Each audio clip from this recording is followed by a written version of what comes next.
Getting some big breaking updates coming in right now on Republic TV, where Karnataka government signs file that gives sanction to prosecute Karnataka Chief Minister Siddaramaiah. This is following allegations of wrongdoing and getting sites allotted to his wife under MUDA. Official communication shortly. This will mean that he can be investigated. The position of Karnataka CM now becomes untenable. The Congress in a big fix likely again. So that's a big update coming on Republic TV. And we are seeing that Siddaramaiah has been facing so much of fire in the past few days now over the MUDA scam, where Karnataka government has been playing with multiple scams, which has put its leaders on the spot. And this is coming in, viewers, as we are tracking all the developments in the MUDA scam. I just want to go straight across to my colleague Niranjan, who's joining us right now. Niranjan, you know, the big question right now that we are all asking is that will the Siddaramaiah government be able to survive the MUDA scam allegations? They're very, very serious. Take us through the latest details coming in, Niranjan. Well, this is going to be very, very interesting right now because it all depends on whether the Chief Minister of Karnataka, who has claimed over the last few years and decades that he's led a very clean, political life without any particular allegations. He has claimed all along that, he's lived a clean life in public. This becomes very interesting because it is a very, very serious allegation.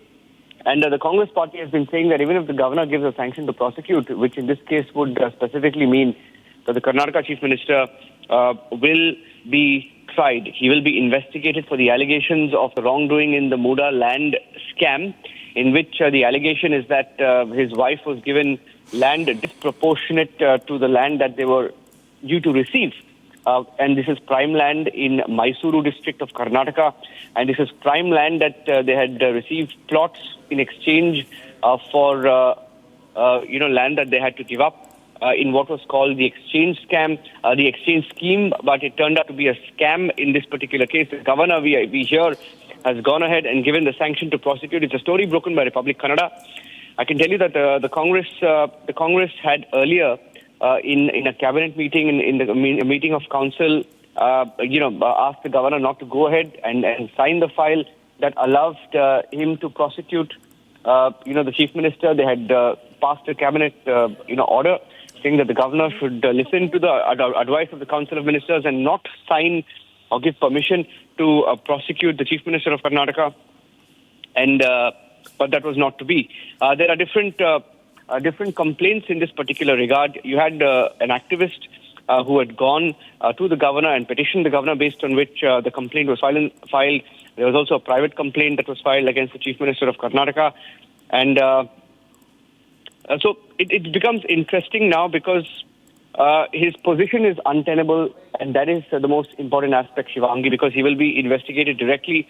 And as he's in the government in Karnataka, he's the Chief Minister. Whether he can remain the Chief Minister while the investigation is on is something that we will have to wait and watch, because the Chief Minister has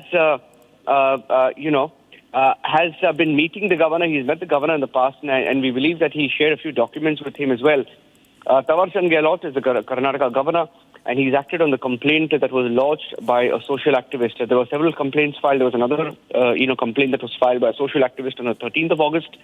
And all of these complaints have basically alleged that the Chief Minister Siddaramaiah is involved in the Mysuru Urban Development Authority, or what is now called MUDA land scam.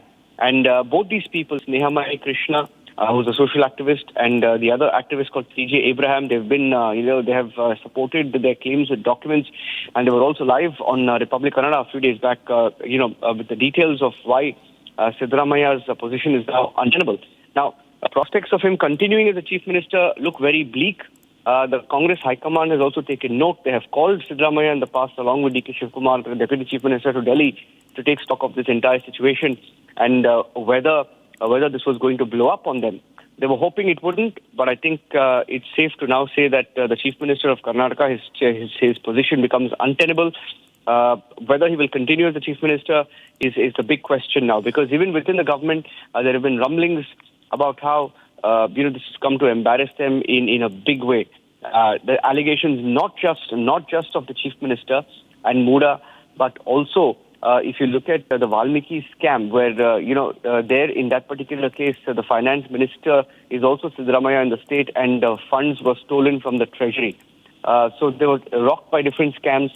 This is going to be extremely challenging for the Chief Minister of Karnataka. I'm not sure that he will be able to continue.